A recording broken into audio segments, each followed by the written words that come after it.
let me outline a couple of things that make this. Bottom of the spec sheet, yes, but in terms of outright capability, off-road,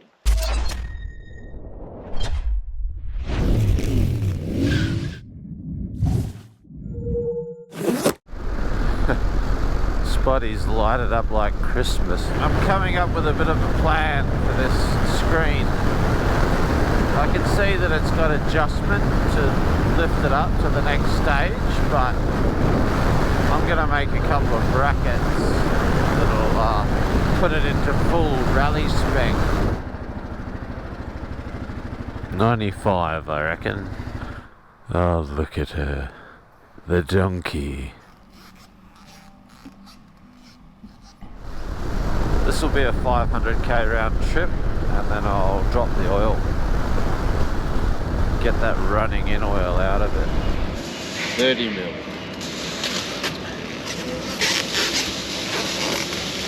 I'm getting Chewy to knock us up a couple of these brackets so I can test the rally screen conversion on the way home. Gonna load up the next batch. T7 brackets.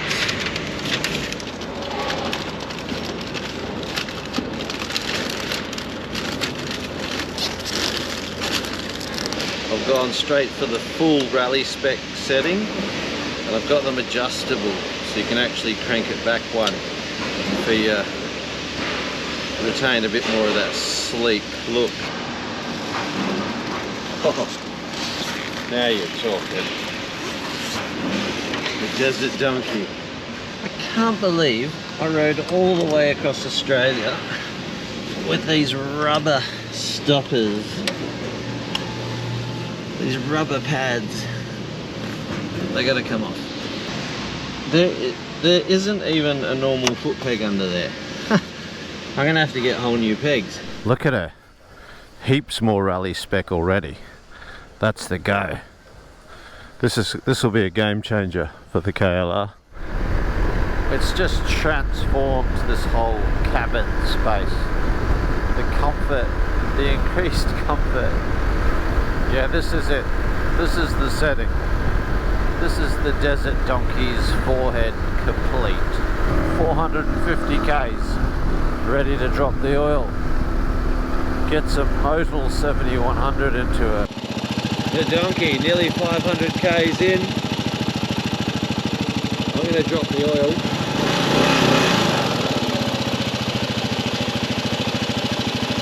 There we go. We're on.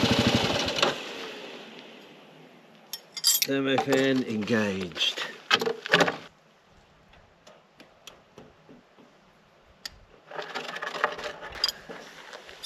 I'm still coming to terms with the fact that I own a KLR650. I'm so stoked. The more I ride it, the more I love it. Washer to come with it. Thank you very much. Something out in 3, 2, 1. That's a bit of a fine art, removing a hot sump plug and not getting covered in hot engine oil. Wow, that's tight. Yep. It's a bit weird, the running end oil. The way it looks, and I've seen it in a lot of engines, it's very thin. Because they want the surfaces to a certain degree to touch and polish against each other. The whole idea of a run-in period is to wear any irregularities off the machine parts, any high spots, get them to glance past each other and polish down at a microscopic level. And these running in oils allow for a bit more of that. Rather than a full defense barrier of a high quality, thicker, you know, fully synthetic oil, you don't want that in your engine to run it in. But I wasn't gentle in those first 500 Ks. I was in the first 50 around the farm, but then that run to Perth and back Well, I even ran her out to as fast as she could go a couple of times, like really got her cooking and humming. And I just felt it get into that sweet spot, that sweet hum, sitting at about 116, 120. And I thought, now's the time. Get that dirty oil out, put this fresh good gear in, and she'll be ready for a lifetime of flogging. Good to just level it up, and you'll find that you'll get more out in different parts of the motor.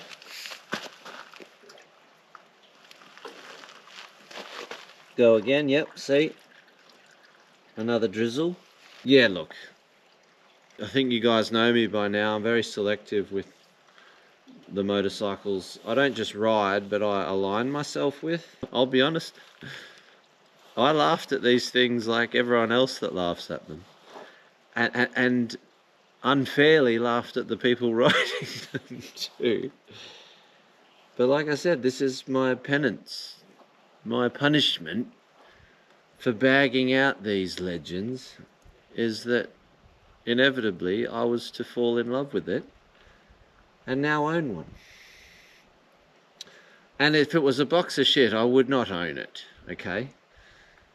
The thing is though, immediately off-road, it just has that I could hit a motocross track feel. It's like a KX with wide bars, a cushy seat, and a full-on ag engine in it. It just, you can ride them as every bit as hard as that engine will push it off-road, until you find the limits of the suspension, which is fair enough. But for 11.6 Aussie, right out the door, it's like, buy two of them, you know? My underlying purpose for this bike, once I turn it into mine and get it fully set up, the first mod is already in place with the screen mod. That's a game changer already. I wish I did that before I rode it all the way across Australia, but I'm glad I rode it for what it is. Yeah, I'll have those brackets fabricated up and on sale. You'll be able to get them soon enough. Couple of weeks. Give us a couple of weeks and we'll get them manufactured up. I've got the angle I want and the calculation, and there'll be 2 stages to it, so that'll be a good thing. You'll be able to buy them. Oh, and of course I've taken the standard panniers off. That's the last you'll see of those. I want to run you through my new Lone Rider soft luggage, the rackless system that I took across Australia. But just a little bit more on the KLR. Like, let me outline a couple of things that make this. Bottom of the spec sheet, yes, but in terms of outright capability, off-road, some of the features on it, the obvious ones, straight up. Look at this, full frame, okay? It's covered in bash guards and all kinds of things, but that is a full conventional cradle, full cradle frame. So that engine is housed in a protective frame. Massive bonus for handling, okay?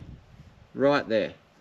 The strength in all that, coupled with what I thought were just going to be pathetic, flimsy forks. I think they're 41mm. They look it.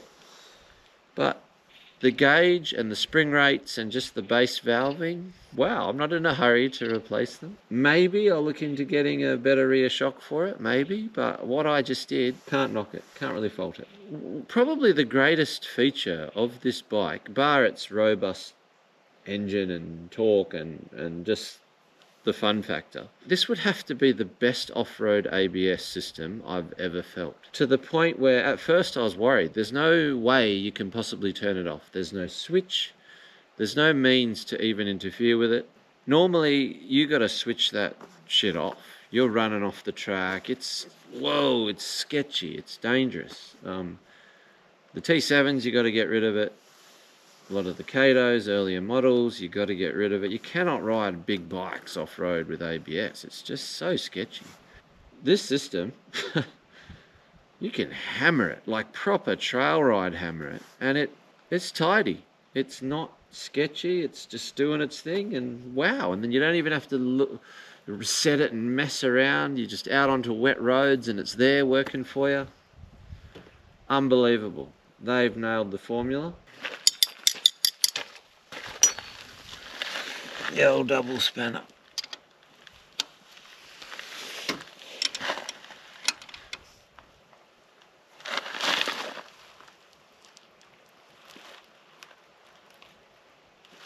Nice. Now, everything I've explained about this bike, the number one thing that stands out to me is how safe it is for a beginner, for shorter, like your wife. But not to say that everyone's got a short wife, but you know what I'm talking about. But the standout for me is I'm going to set this up as a global conqueror, and then when my daughters are old enough or big enough to throw a leg over it, this is going to be their adventure bike. I want to set it up for my girls. You know, my oldest daughter, she'll come in first, and then continue, in the meantime, continue my search for another donkey. Not another KLR, but another bike worthy of the Warhorse and the KLR to sit alongside for my youngest daughter.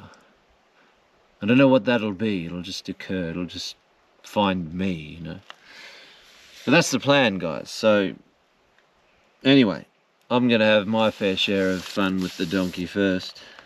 I don't know these engines that well, but all you guys out there that do know them, put two and two together. I know this stuff. No, I think we're pretty close. So quiet.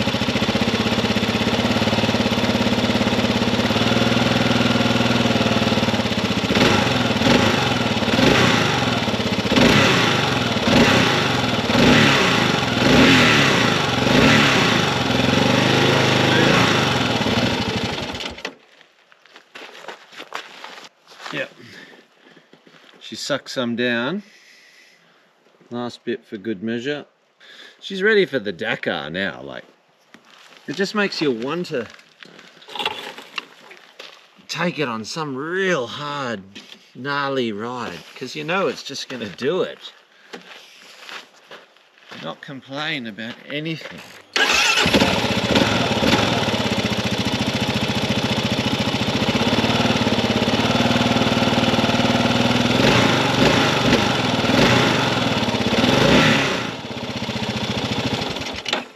Okay, I want to show you guys this new Lone Rider rackless gear.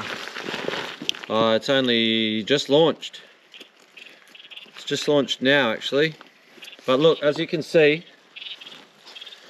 this is fresh off the donkey, from the Desert Donkey. I've barely unpacked it.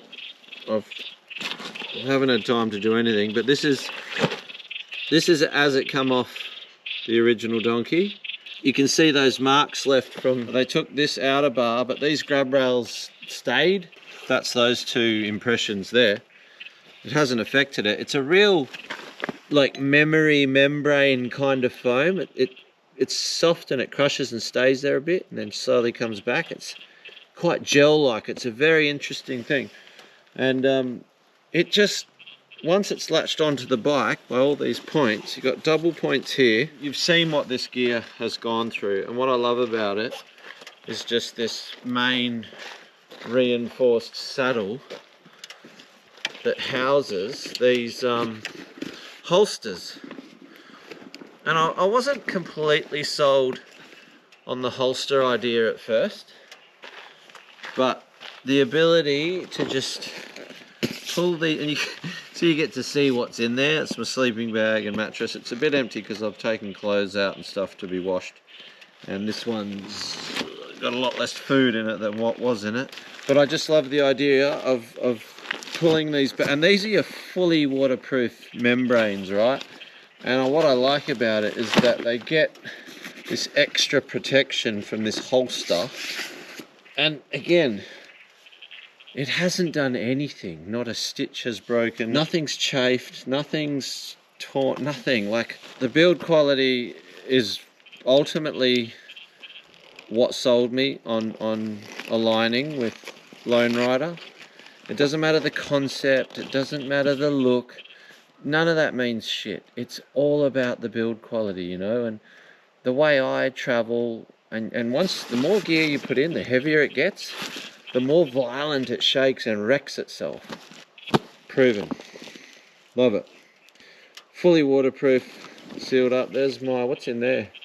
Like, I haven't unpacked anything. Oh, that's my coffee. That's my coffee and powdered milk. I know you guys are laughing at me. Oh look, I still got one of my breakfast fruit cups.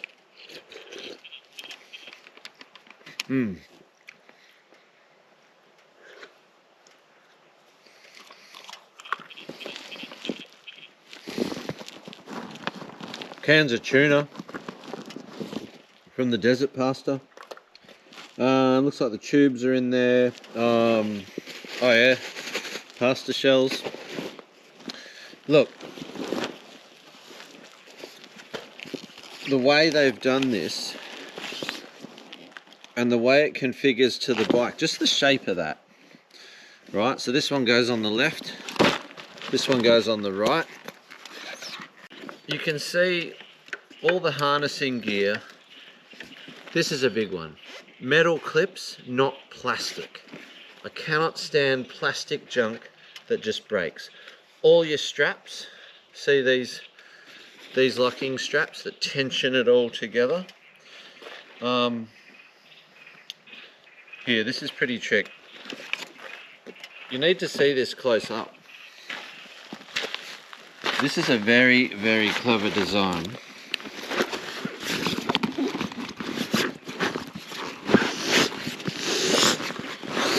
And they have a little, oh, look at this red dirt. And they've got this little doodah here. So you can really, when it's on the bike, you can really pull it all the way home. They've done away with those stupid click-in clips that other brands have. So as soon as you put tension on it, they just let go. These, you can put all the tension on the world, because look at it. It's a spigot. It's a spigot with a little magnetic. See that? It just... Right, you with me? Look at that. Right, just at any angle, takes the load. So you can put huge loads of strapping it on, and all the force is... You're never going to release that little buckle without that little cam sucker. It's a brilliant design. Game changer. Actually, I'm sold on this. I can't believe in showing you, I'm back in the Outback again. I brought the Outback home. Look at that red dirt, it gets into everything. I just wanted to check in with you guys and let you know that I'm not regretting the decision of buying this. It's for a good cause. I love riding it. It doesn't matter what I intend to do with it. I just love riding it. Like this, just around the farm, just down the road. It just has those warhorse qualities, you know. One of the biggest days I've ever done on a motorcycle was when I left that vagabond moto ride and rode from Cooma past Broken Hill. 1200k day, just straight up. There's not many motorcycles that will make that an enjoyable experience, you know. By the time you're watching this, I'll be somewhere in the Scottish Highlands, no doubt, on the Iron Horse. I'm stoked about the donkey, but excited to be back on the Iron Horse, which is just a whole nother world of you know, motorcycle passion, but some pretty cool stuff coming for that project. Thanks again for all your support. Hit the subscribe button if you haven't already, and see you soon.